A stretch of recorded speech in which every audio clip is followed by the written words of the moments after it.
link thing and it's slow as molasses for some reason. Why is it being slow? Ooh, I gotta change my background.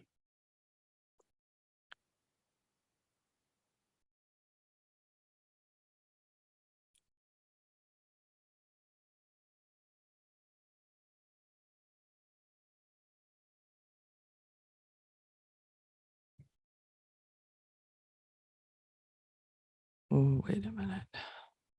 Oh gosh, hold on. Yeah, Fun good. times.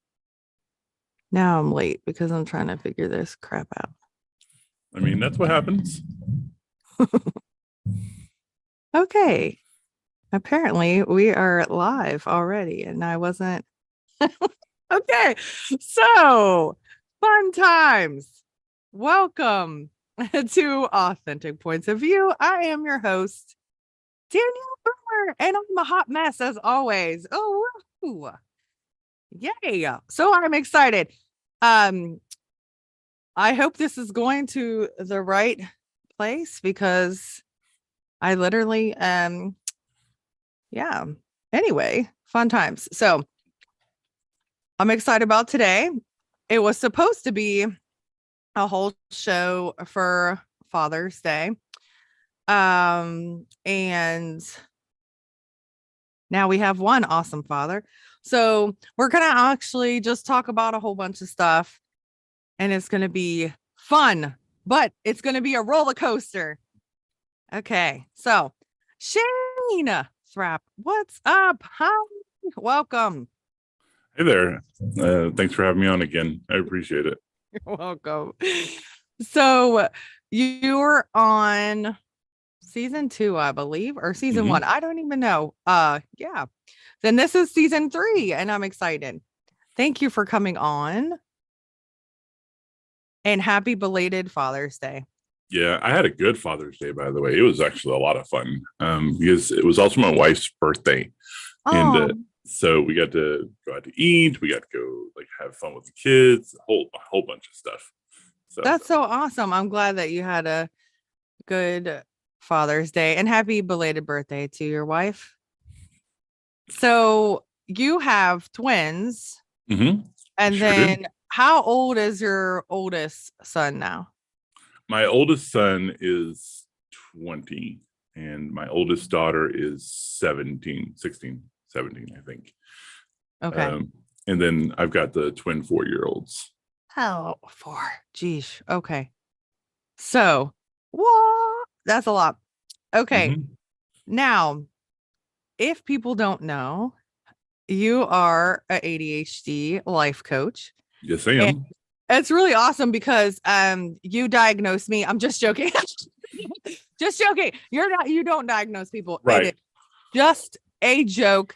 My joke is that Dr. TikTok diagnosed me, but I have had it my whole life, I'm sure. And I wanted to ask you about that, but we'll get to it because girls don't get diagnosed usually until they're adults. And from what I read, but we will talk about that in a little bit. So I'm excited to be live and we will let our ADHD fly and just go from one thing to the other. Follow along, everyone. So what age were you diagnosed? Because I know you were diagnosed late as well.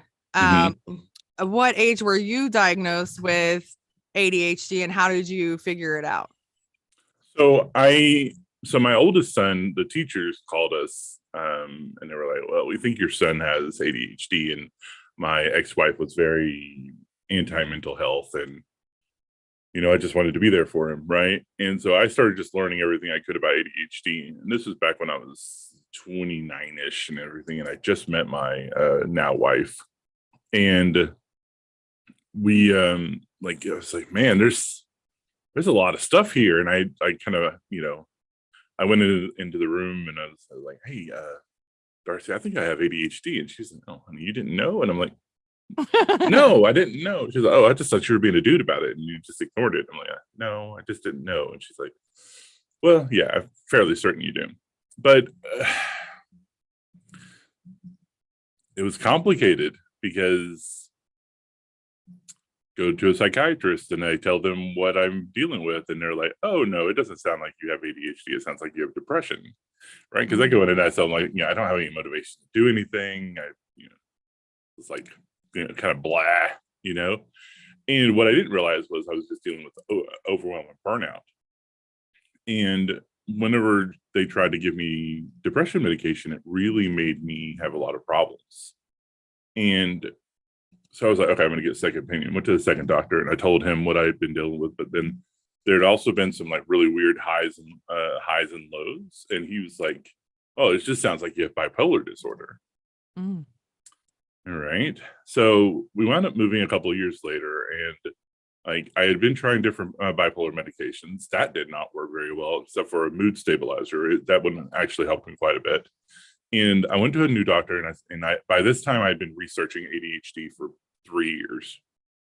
And I went in and I said, "Hey, I'm fairly certain I have ADHD."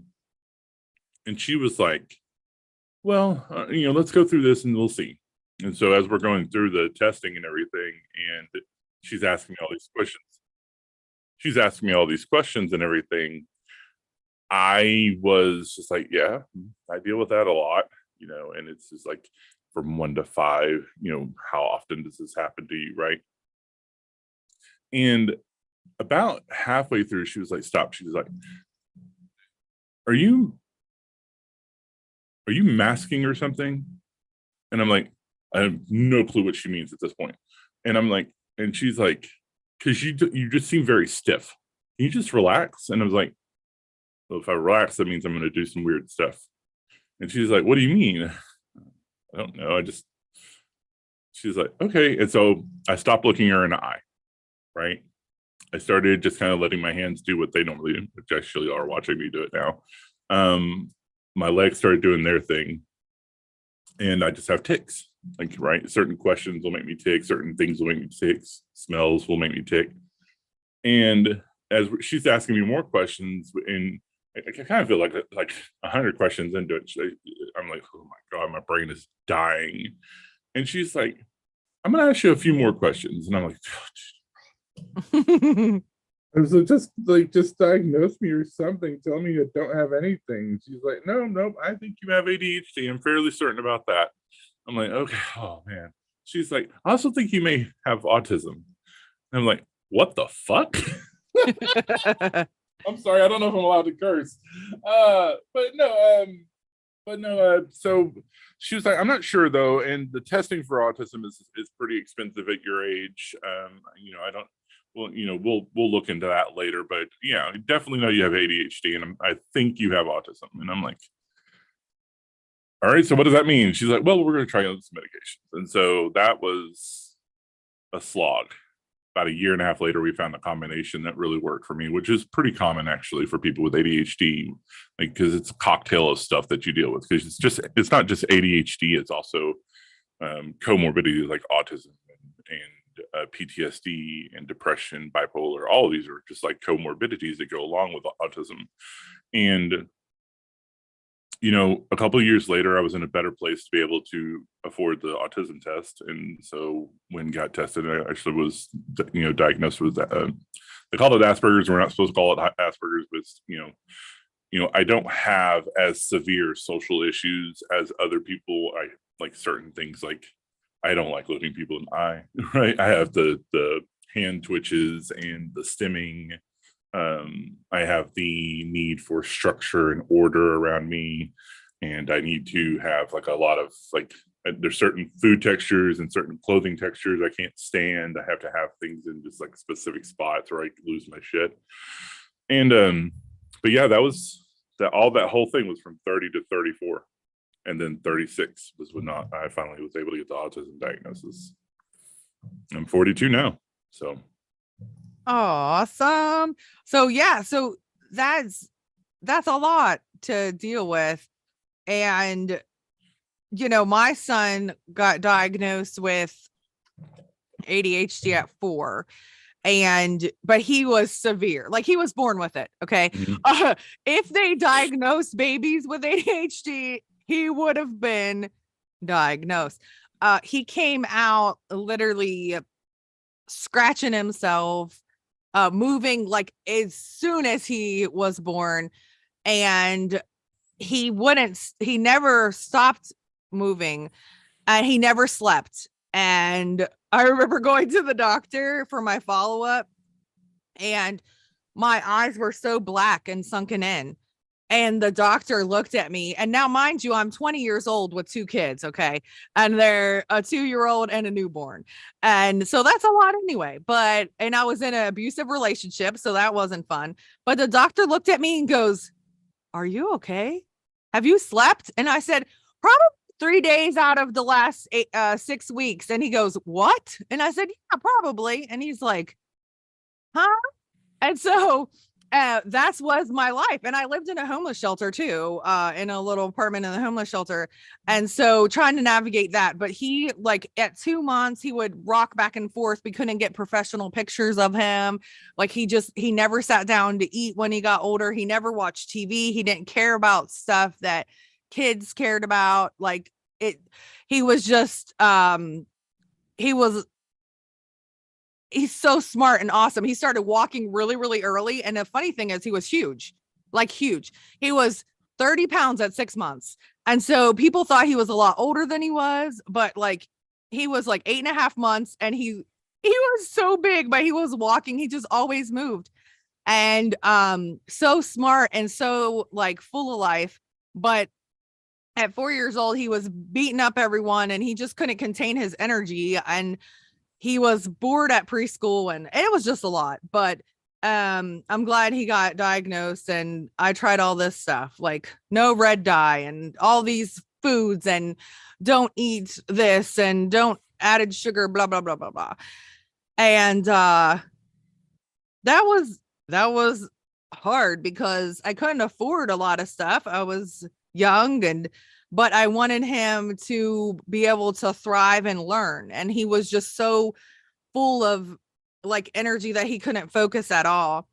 And Mm-hmm. so he got diagnosed with what they called Asperger's as well.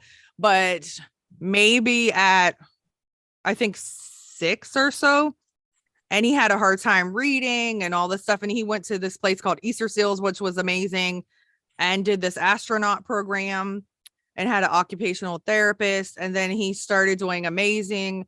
And I felt so bad for him because he would cry. Like, he didn't understand. He was very smart, but he learned at his own pace. So in Mm-hmm. school, he didn't understand certain things, and he would cry when he had homework. He hated it. And so it was a rough dynamic. My older son learned everything very easily, and my younger son was struggling, and he would get upset that his brother just would easily like know these things. And so that was very frustrating for him and challenging for him. So I just felt bad. And as a parent, you want to fix it. So uh Right.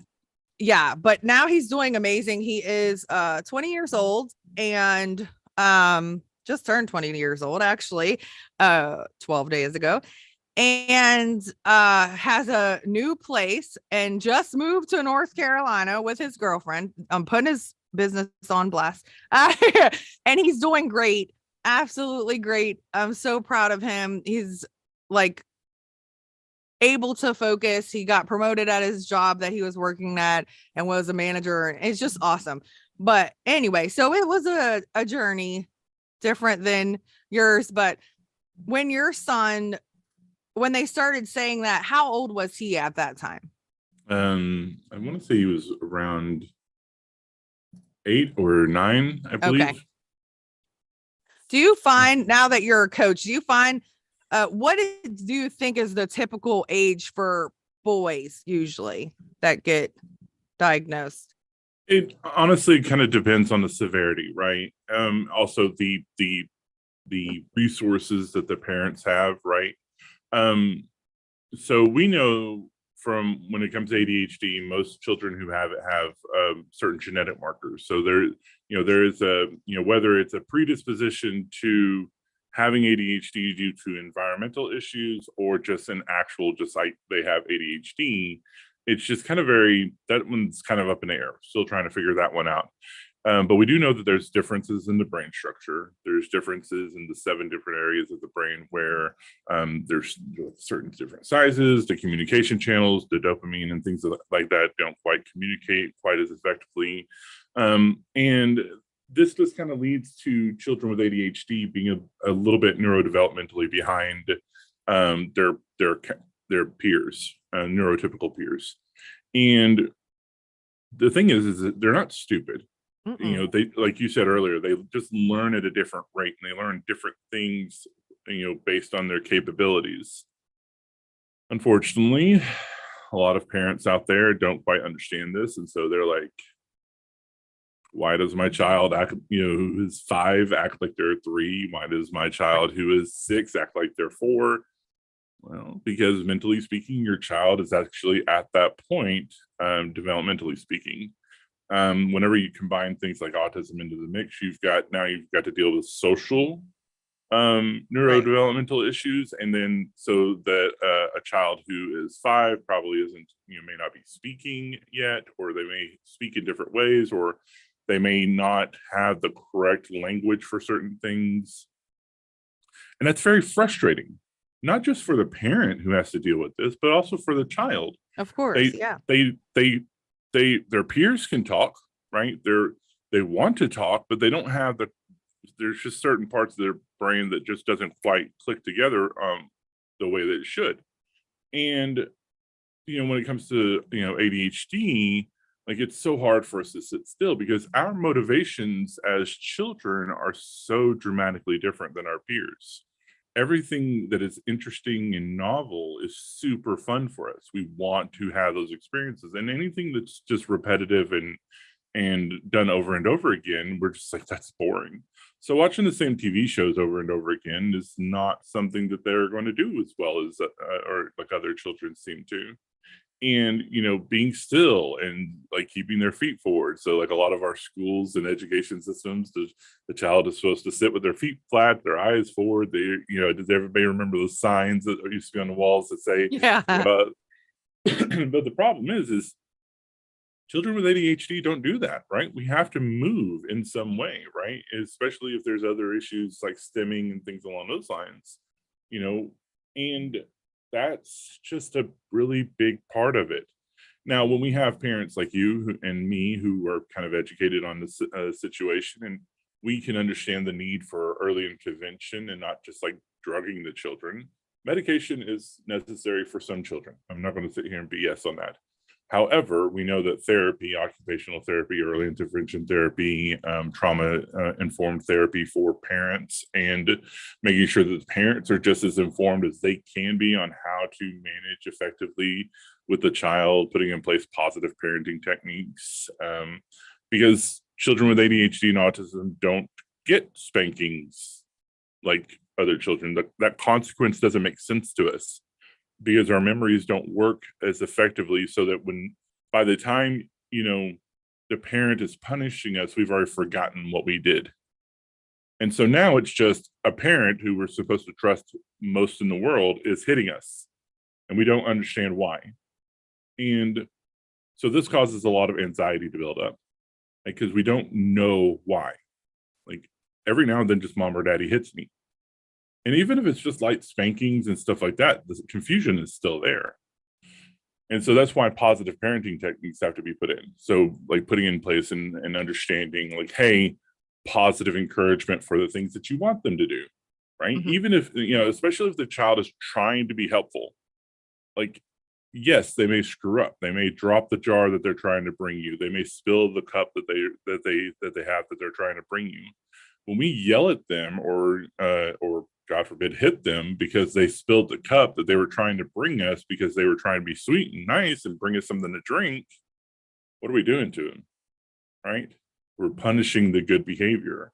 So what we have to do is, like, even if they do mess up doing something where they're trying to be helpful, is we have to educate them. All right, what can we learn from this? And if they're in a place where they can kind of learn that, cool. But if not, just being patient and understanding and kind with the children, and understanding that they were trying to help. So all right, let's clean it up. And so like teaching them to clean up the mess is one of the first steps. Like my kids, I love them to death. You know, every now and then they'll do something like, oh no, my cup spilled over. All right, cool, let's get a towel and clean it up. And then my son is so good at this. He'll run, grab a towel, come back, put it on the thing, and start like stepping on it, because that's what I teach him to do, is just stepping on it. And like he'll get it, he'll get done with it, he'll go throw it in the washing machine, or he'll throw it in the dirty clothes. And he's 4, mind you. Good. And my daughter is a little bit more developmentally challenged due to just she had a brain bleed early on, but they were born at 27 weeks, so they were both very premature. Wow. So, but the therapist came in and they took the time to educate us, which of course ignited my hyper focus again. And since they ignited my hyper focus again, I started learning everything there was to know about parenting, especially in parenting neurodevelopmental challenged children. And like, even if my kids weren't neurodevelopmentally challenged, didn't have ADHD or didn't have autism, the things that we put in place for them regardless will be beneficial if they're neurotypical. And that's one of the frustrating things about our education system, is they put in place the things that would help children with ADHD or autism fit in better. It would still be super beneficial for neurotypical children.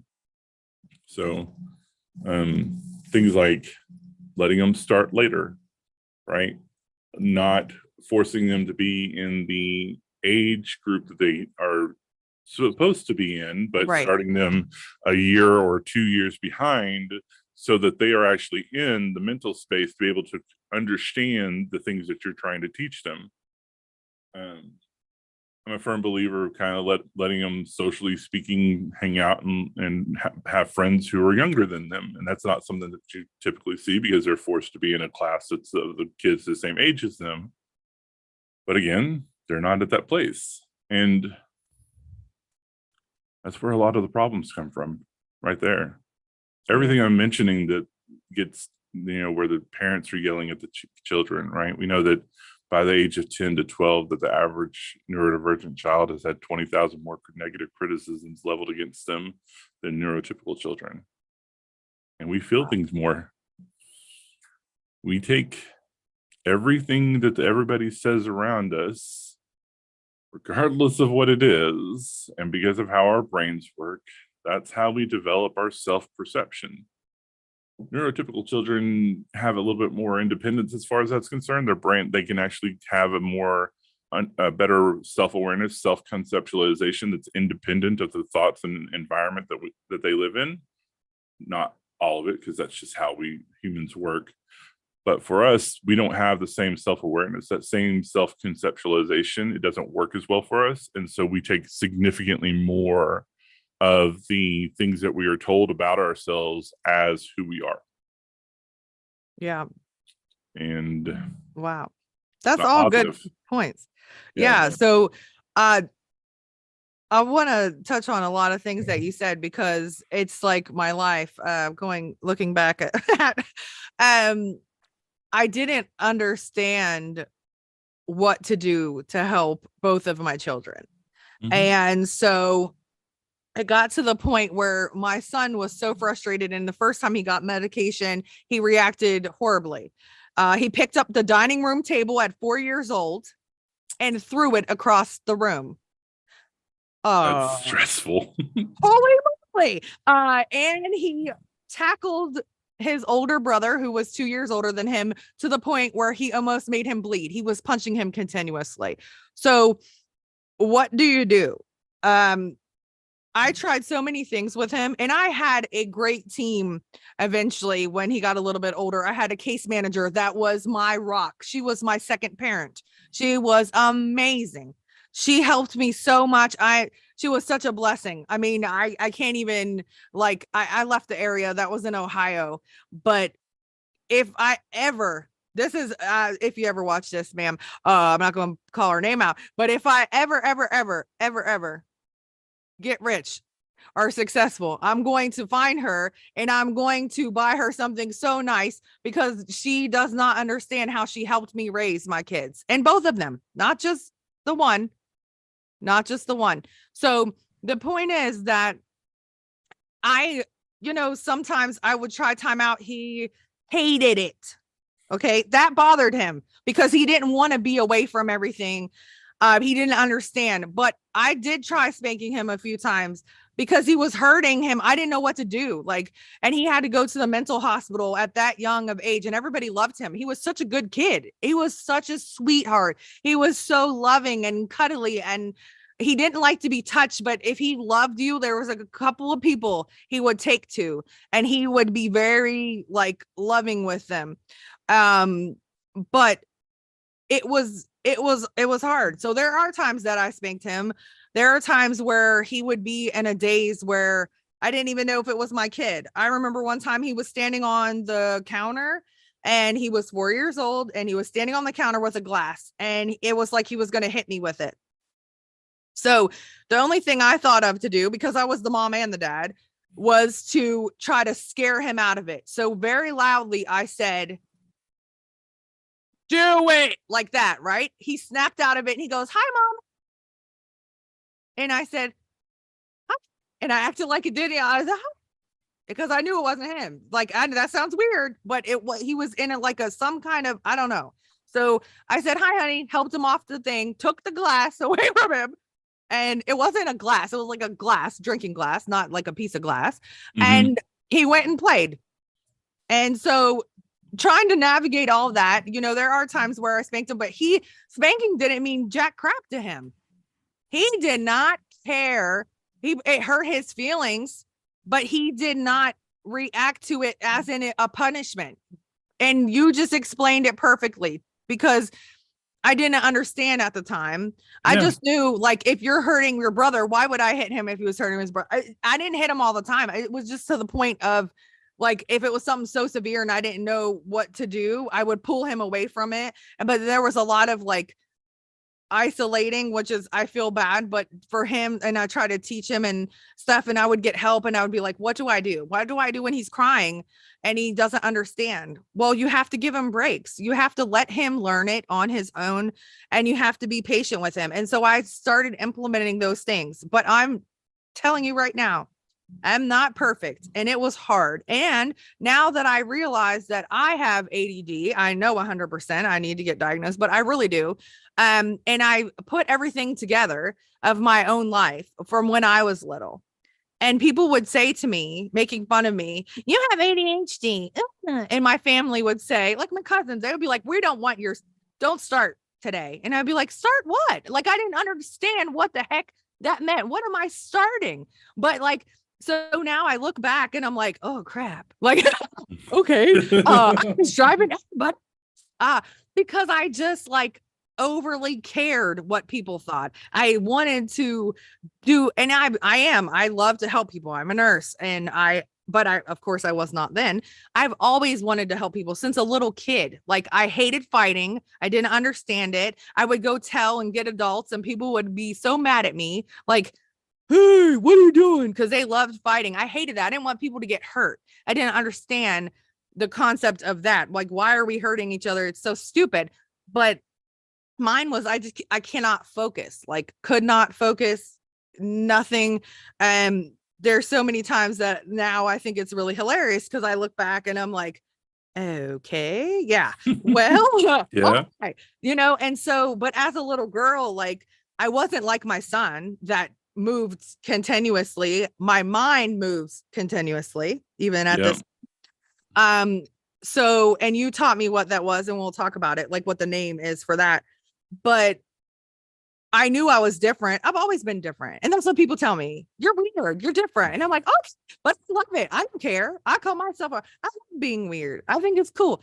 There's no, who defines what normal or weird is, right? So to me, I'm okay with being different. Maybe not as a little kid. I mean, who wants to be told you're weird? But so, looking back then, how I saw how my son was, and then that was my definition though of ADHD, because his was very severe.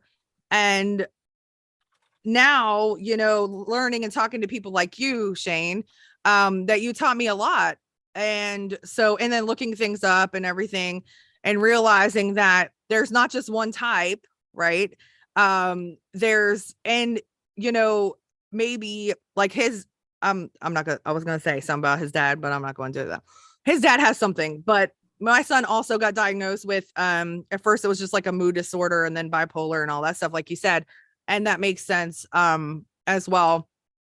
And I think it's just, there's just so much going on that what do you call, right? So like it was like Asperger's and ODD and ADHD and bipolar and things. I mean, just so many things. And then sometimes in life, like to me as a parent, though, I didn't want those diagnoses to define like him or make excuses for him. So when he got into school and we had an IEP, it became, we have to have a meeting because my son got in trouble in school that the cops got involved, and it's the diagnosis. And I'm like, I taught him better. Like, you know, so it's not, I understand that it affects things, but don't make it as an excuse to do bad things. But what's your opinion? Yeah. So here's the thing. When we're looking at things like ADHD, Asperger's, oppositional defiance disorder, and different issues as far as that's concerned, you know, there's a very clear difference that we need to make sure that we're putting in place about the difference between an excuse and a reason. Okay. Right? Understanding how hard it is for a child, right? Think child, to, you know, whenever they are dealing with issues like ADHD, autism, oppositional defiance disorder, where it's an emotional regulation problem, they are, and also we need to make sure that we understand with ADHD, there's also an inhibition issue, right? The different parts of the brain that control those two different things causes them to do things in such a fast way and to react in certain ways in such a quick way that they don't even realize it happened. Very impulsive. Right. And, you know, and not just impulsive, though, there's another aspect of this, and you actually talked about it. There's a social justice action in our brains. Okay. There's a sense of this is how supposed to, or things are supposed to be, and these people aren't doing it. Right. And so when we teach children, right, they are, you know, that they're good kids, that they're, you know, they're supposed to do certain things and supposed to do things a certain way. And then when they do those things, they get in trouble, they start getting stressed out. When they're dealing with anxiety and stuff like that, and things where they just kind of constantly don't feel like they have any agency as well, they're not able to make their own decisions, they're not able to make any mistakes, they're not allowed to make any, like, to do anything for fear that they're going to mess it up. When we start to take away the agency of children, and, you know, and having those issues like that, there's a lot of stress and frustration that builds up. Stress and frustration that builds up over time for people with ADHD turns into emotional dysregulation moments where they have that explosive issue where they scream, they go in rage, they snap, they throw things, they lose their ever-loving mind. And a large chunk of it is they don't have control. They're not in control of what's going on at that point. That is the reason. However, we still have to teach them how to process and deal with that. So how do we process and deal with that? We teach them how to manage stress and frustration. Like, hey, when you're feeling like things are really overwhelming, what do we like? Let's look at what we can do to allow you to do things. Number one thing, send their asses the fuck outside. Go play. No, and but that's like, and a lot of people are like, you know, oh, you know, that's funny, haha. No, I'm being dead serious. Yeah. There's a thing about being outside for a number of different reasons that allows children to burn energy. Now, problem, education system. We've seen a huge decrease in recess, especially as children get older, where the kids are able to go outside and play and burn off steam. What else are we seeing? We're seeing a huge increase in emotional outbursts in school systems where kids are just acting out and acting fools. Now, again, this is an excuse, but it is a reason to pay attention to why do we need to have recess for children who are between the ages of, 1 all the way up to 15. because some kids have to have it to manage their emotional regulation. When you force a child to sit in a chair, to act a certain way, to answer questions, and then, they have to deal with their peers making fun of them, they have to deal with the teacher making fun of them, they have to deal with people judging them and saying they're stupid. We're dealing with more and more stress and frustration. And again, if they haven't learned how to manage that, which is why therapy is so important, early intervention, having a safe space at home, if they don't have those things, then they can't manage it. So then they start acting out more. They start lashing out more. They start having more and more emotional regulation moments. They get in trouble with doing really stupid things because their impulsivity kicks in. And the more stress and frustration that they deal with, the harder it is for them to manage their ADHD. And here's the thing: I don't want you to feel bad about what you did as a young parent. Thank you. You didn't know. There's no way to know these things because we're not taught these things as kids, right? We weren't taught this way. My first two kids, I completely fucked up, right? I know, and I'm being, yeah. No, I'm laughing because I did too. My 22 right. and my 20-year-old. Yeah. Right. And so like I messed up. I completely screwed up. I spanked them. I yelled at them, you know, and as a person with ADHD, I was working 80 to 100 hours a week when I was working because Me I was too. trying to be a provider. I was trying to be there for them. Their mother was being a stay-at-home mom. She was abusive towards me. I was abusive towards her because emotional regulation issues, it affects adults as well. So whenever she'd snap, I'd snap. We'd feed off each other's negative energy and we'd start just yelling and screaming at each other.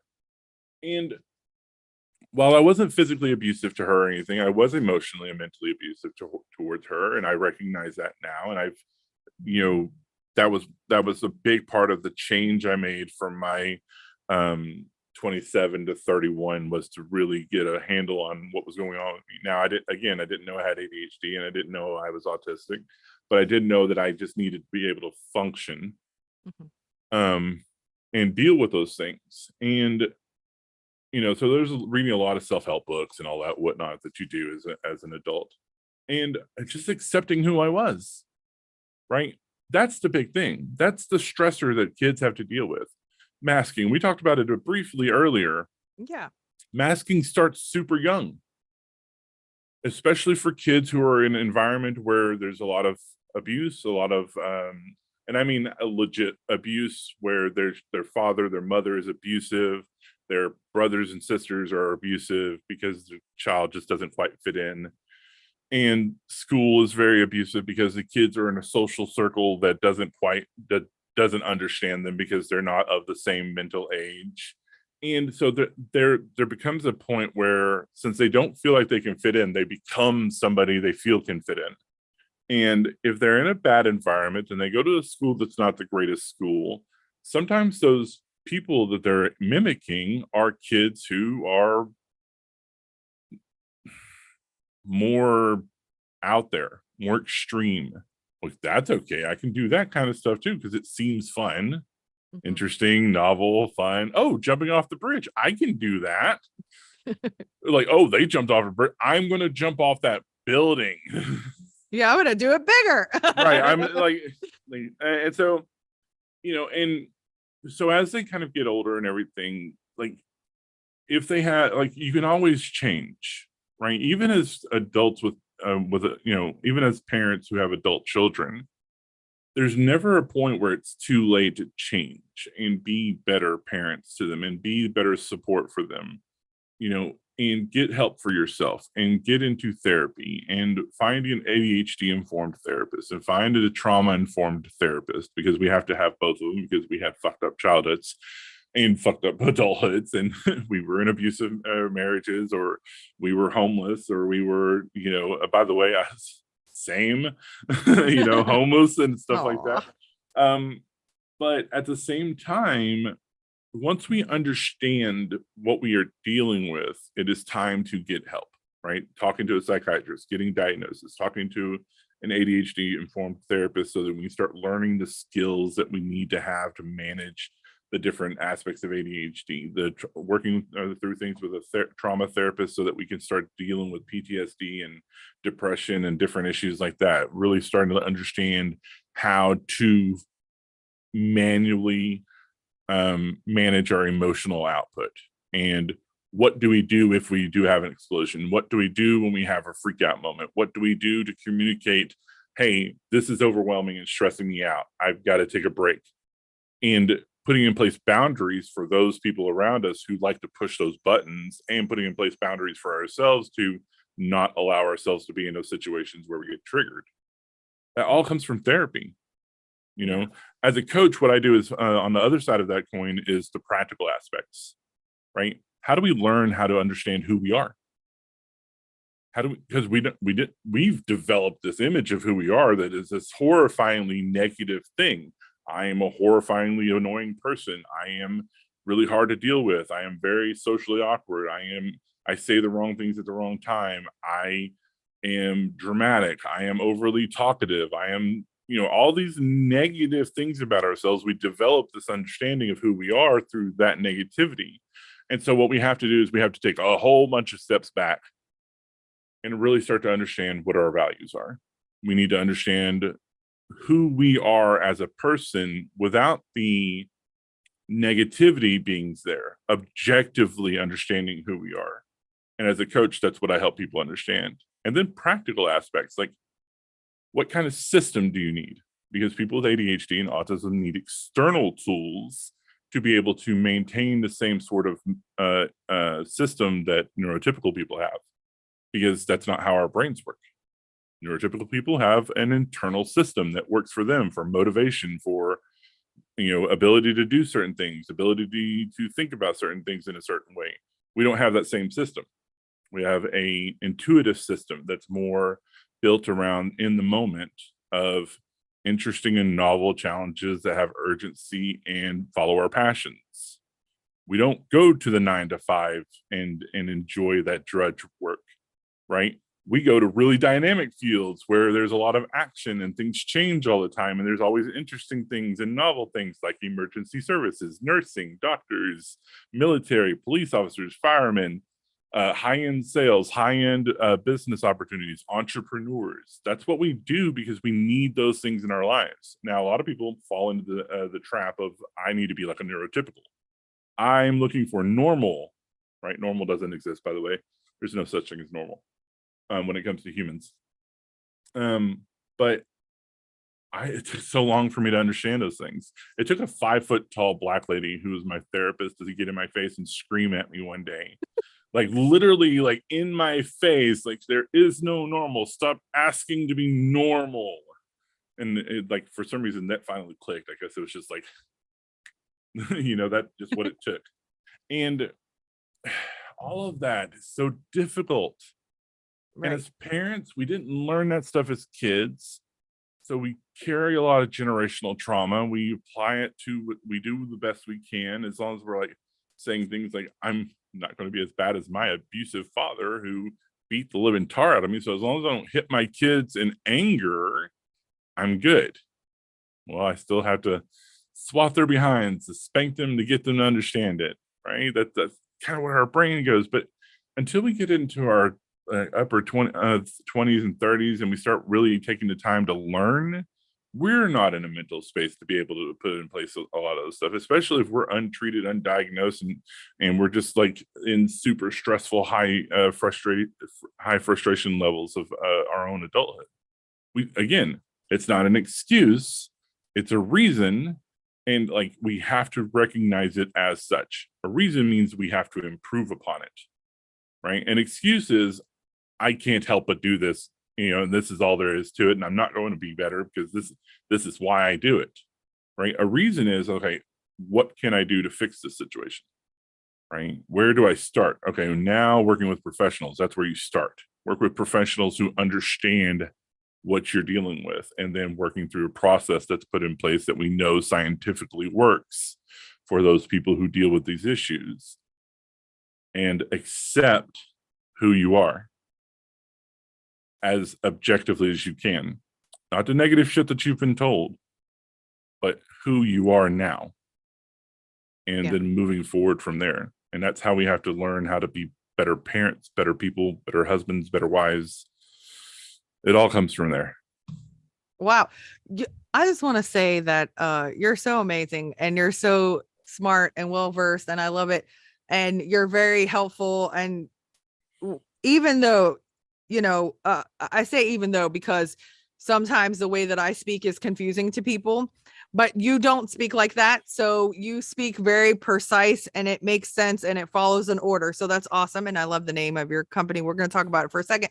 But that's really awesome because you make sense, a lot of sense, and you have a lot of knowledge about it and it's easy to follow and you can make sense to anybody. You know what I'm saying? It's not just because sometimes I make sense to neurodivergent people like I do because they can follow my bing bong bing bong bing bong bong bong bong bong and they're like, oh yeah. And everybody else is going, what?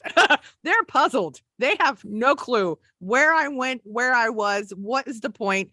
No clue.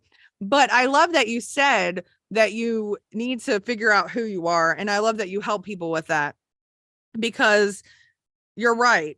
Like I talk about that a lot now that I realized that I was letting the negative thoughts and opinions of others really make me feel like when I looked in the mirror, that's what it was, is what who I was is what they said or thought of me. And that's not true at all. And so it's really important to know your values and your morals and your all those things make you who you are. Yeah, sometimes I'm late to stuff, okay, but that doesn't make me who I that's not me. Like Danielle is kind and loving and caring. I will do anything for anyone. But but yeah, sometimes I'm late. I used to be late to everything, every single thing. But knowing those things, and I love that you say don't listen to the negative stuff. Yes, we have negative stuff and we do have to face that and we need to work on it, but don't base everything off of the opinions of others because you'll never reach your full potential. You won't even like know what you want. Like, and I love that you help people know what they want. So there's a such thing as inattentive AD, right? ADD. Mhm. Okay.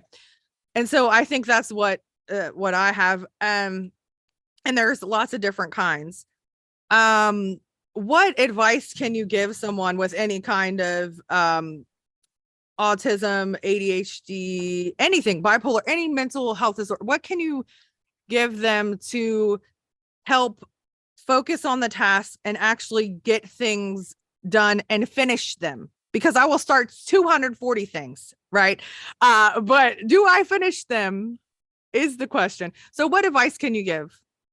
So there's a lot of things there. So let's start with the inattentive ADHD and keep me in line because I'll forget 90% of what you just said. Okay, me Because too. that's how brains work. So here's the thing. There's different presentations of the whole gamut of different symptoms that are all fall under ADHD. ADHD is very much a spectrum style disorder, not not autism. They're separate things, but there's just different symptoms that different people deal with at different times. So those were classified into inattentive, hyperactive, and combined. Now, we are slowly getting a better understanding of this where we know boys happen to tend to be much more hyperactive and girls tend to be a little bit more inattentive in their age ranges. Now, as people get older and they start to develop coping mechanisms and they start to develop different strategies that they put in place by accident or even through therapy if they had early intervention, or just like, my life is fucking shit. I got to do something. You know what I mean?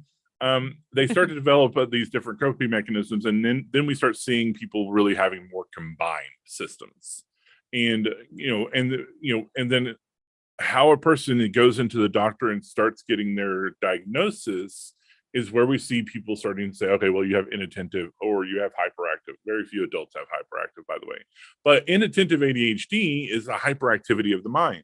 Right. It's internal, and most of the time, not all the time, women have a higher propensity to do that because as your environment, you were taught to be seen and not heard a lot more than boys were.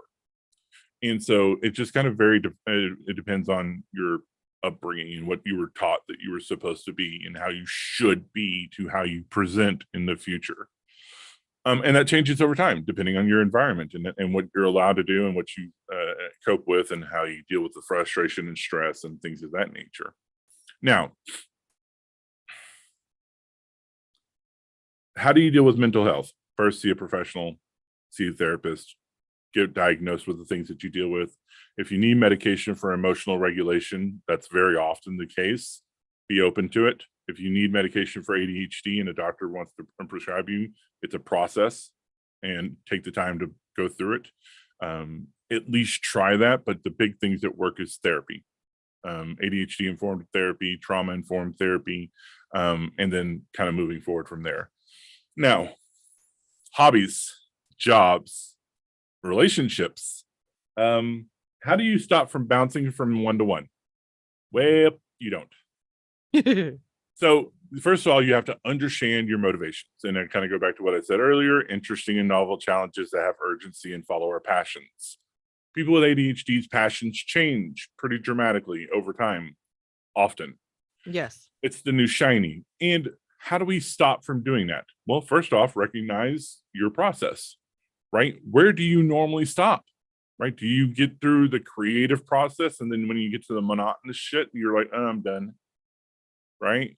So think about creative arts and stuff like that. Once you get to a point where you are bored with what you're doing, we try to force ourselves to go through that system and that situation. And since we force ourselves to go through that situations, we burn out on that. And then we hate it and we loathe it. We never want to touch it again. Right? So, but what we have to understand to start with is, I'm going to do this. I'm going to have fun with this. I'm going to keep doing it until it gets to a certain point. Then I'm going to take breaks. Right? I'm going to get to a certain point. If I start to feel bored, cool.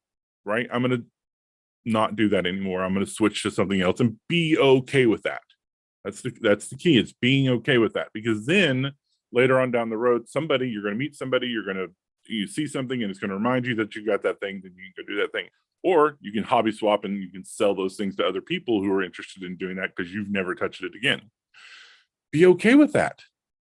The other aspect of this is get into a social circle that enjoys the different things that you enjoy.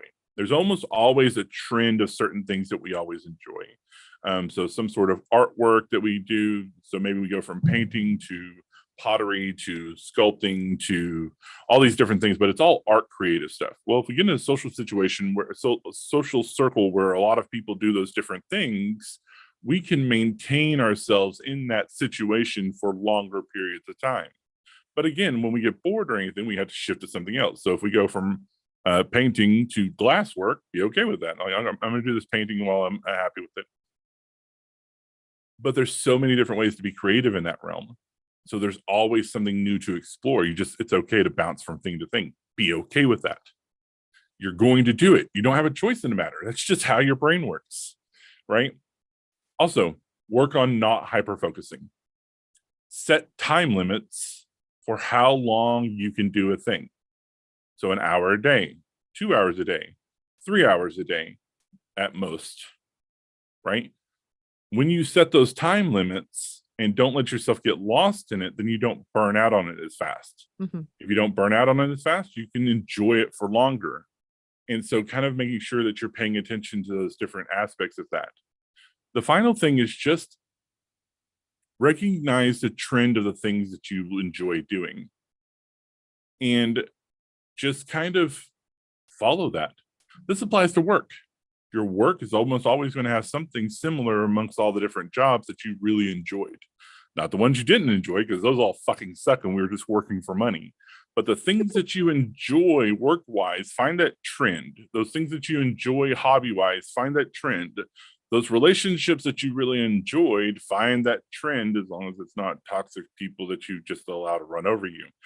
And so once you find these trends, then you can start to really understand your passions. And once you understand your passions, you can stay in that realm and not waste your time doing things just because it's the new and shiny.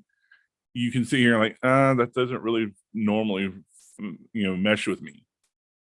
I'll try it, but I'm not going to put a lot of money into it. I'm not going to put a lot of time into it. And so then if you get to a point where you're like, oh, this is actually really fun, then you can put your stuff in it. But if not, then you haven't wasted a lot of time and money in it. So yeah. Awesome. Well, thank you so much. You're so awesome. I thank you for coming, Shane. And really quick, how can we find you? If somebody wants to hire you as a coach or wants to look you up or follow you, how can they follow you? So you can find me on Facebook at creating order from chaosconsulting.com now, because I've kind of branched out from coaching into public speaking and other things like Awesome. that. So creating order from chaos.com as well.